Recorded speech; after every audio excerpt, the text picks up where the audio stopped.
Today, we are going to discuss the significance of the Amarna Letters to the Exodus on this episode of Ancient Egypt and the Bible.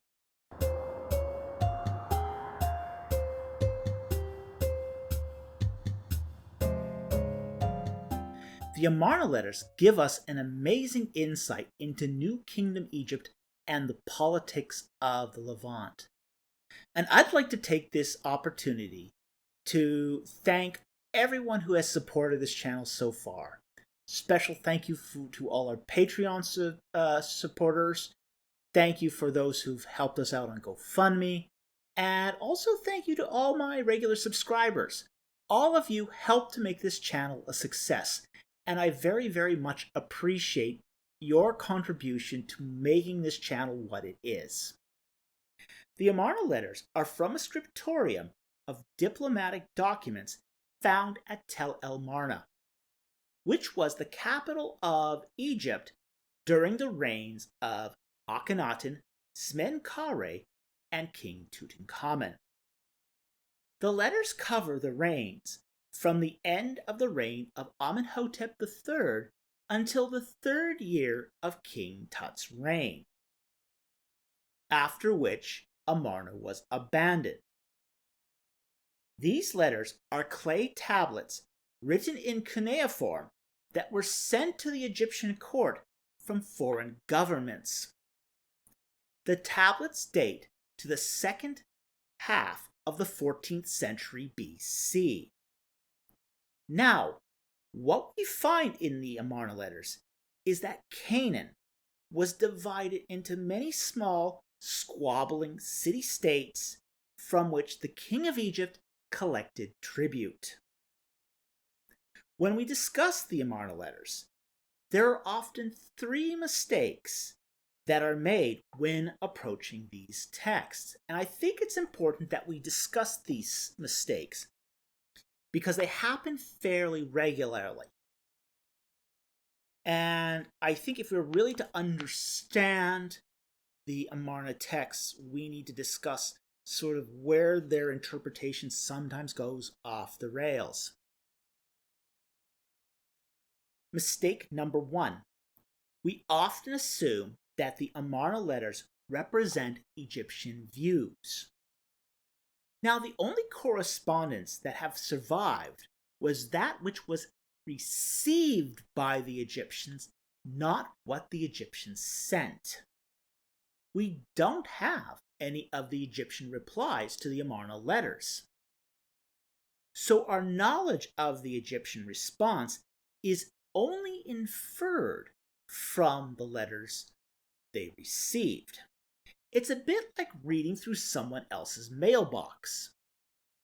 You can read through all the correspondence that they received, but you really don't have a good idea of the letters they sent. Mistake number two. The Amarna Letters make frequent mention of the Hapiru, and these Hapiru are often confused for the Hebrews or Israelites. Now, while the etymology between Hebrew and Hapiru is similar, what is clear that the meaning isn't the same. Please check out the card above. Because if the Israelites were already in Canaan during the Amarna period, this would place them at the time of the Judges, when the Israelites were in control of the major cities. But in the Amarna Letters, we find Hapiru trying to overthrow established cities.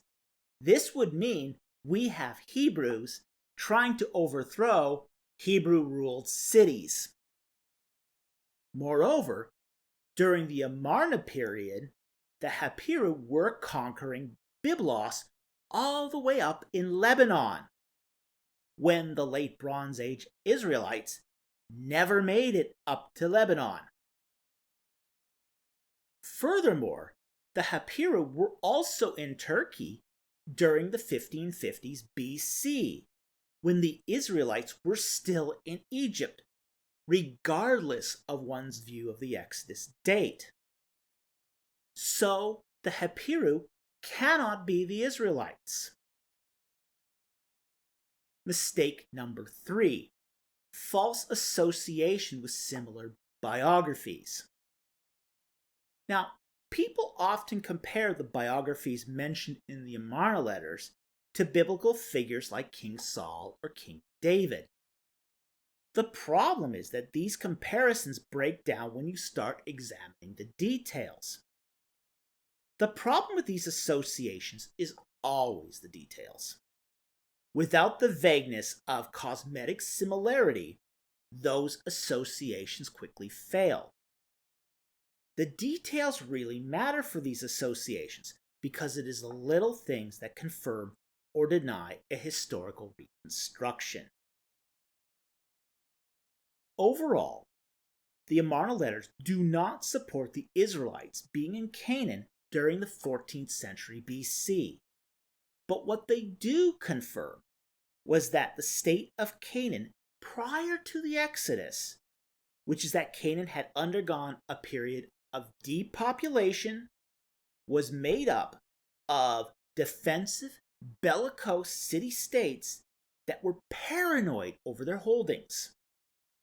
This suggests that the peaceful infiltration of Canaan would have been very, very unlikely. And it's very unlikely that a unique culture could have arisen up in the midst of squabbling city-states without some sort of serious internal resistance to that uprising. But perhaps the most important discovery to come out of the Amarna Letters is that they peg the chronology of Dynasty 18. The Amarna Letters provide us with dozens of synchronisms to the kings of the ancient Near East. And here is just a few important examples. Amarna 29 has a synchronism with Tutmosis IV to Artatama of Mitanni and Amenhotep III to Shutarna II. Amarna 17, 19-24 has synchronisms between Amenhotep III to Tushratta of Mitanni. Amarna 1, 2, 3, and 5 has a synchronism to Amenhotep III to Kadashman Enlil of Babylon. Amarna 6 has a synchronism between Amenhotep III and Burnaburiash II of Babylon. Amarna 45 has a synchronism between Amenhotep III and Amatamru I of Ugarit. Amarna 26-29 has synchronisms between Akhenaten and Tushratta of Mitanni. Amarna 7-8, 10-11, and 14 has synchronisms between Akhenaten and Buriash II of Babylon. Amarna 15 has a synchronism between Akhenaten and Ushur-abalit I of Assyria, as well as to Burnaburiash II of Babylon.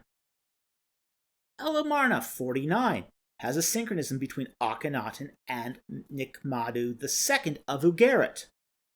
Amarna 41 has a synchronism between Smenkhare to Supiluma I of the Hittites. And Amarna 9 has a synchronism between King Tutankhamun and Burnaburiash II of Babylon. What makes these synchronisms so significant is that many of the kings that are listed have dates that are verified by other synchronisms. And the Amarna Letters have dialed in the accuracy of late Dynasty 18 chronology down to only a few years. Moreover, the Amarna Letters are the reason why the high chronology has so quickly fallen out of favor. And the reason is because the high chronology cannot support the findings from the Amarna Letters. The chronology cannot support the synchronisms found in these letters. For example, Amarna 6 proves that Amenhotep II could not have been king in 1446 BC. And the reason is because this synchronism pulls the reign of Amenhotep III later, so that he had to have reigned between 1389 and 1351 BC.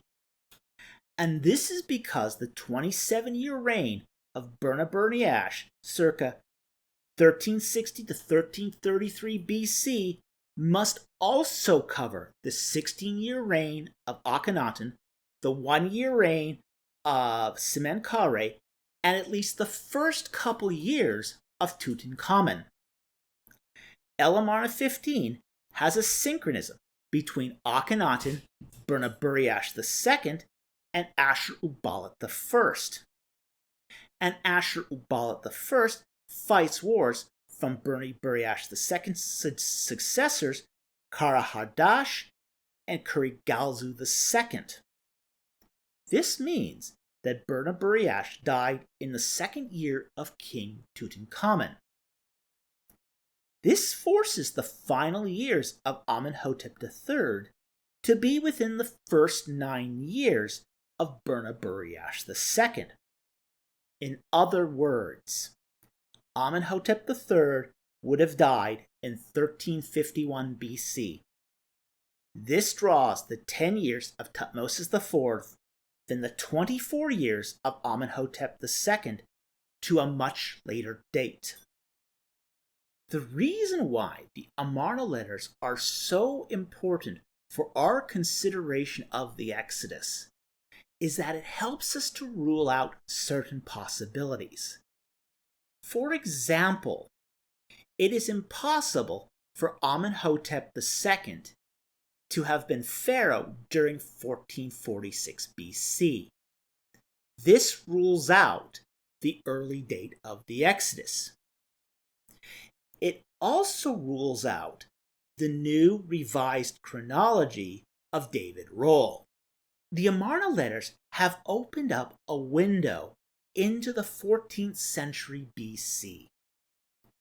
They have shown us what the political world was like in the Levant and helped us to firmly establish the chronology of the 18th dynasty, which gives us additional information to help us decide which views of the Exodus are credible. Anyway, I hope you found this video interesting and educational. Thank you very much for watching, and I'll see you next time on Ancient Egypt and the Bible.